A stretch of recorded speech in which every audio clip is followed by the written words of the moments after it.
To sew a flat felt seam, you need to trim one of the seam allowances down by half. For the shirt, we want the stitching of the flat felt seam to show on the back side of the shirt and on the shirt itself for the armholes. So, trim the back seam down by half.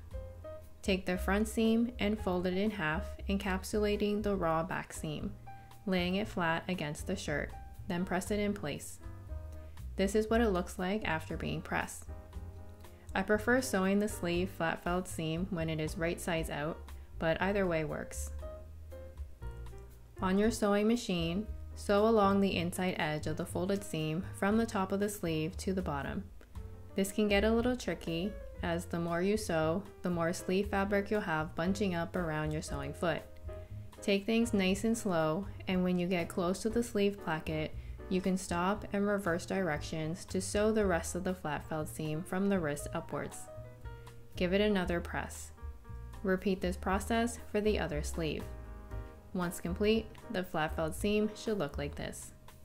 The flat felt seams on an armhole should have the stitching show on the shirt and not the sleeve, meaning you should trim the seam allowance of the shirt armhole seams by half. Clip into the sleeve armhole seams by 1/4 of the seam allowance around the circumference of the armhole. This will make it easier to create the fold as it's on a curve. Fold the seam in half to encase the shirt armhole seam, laying it flat against the shirt, and press it in place. On your sewing machine, sew along the edge of the folded seam across the entire circumference of the armhole. Be careful to ensure that the shirt underneath the flat felt seam is taut before stitching it in place.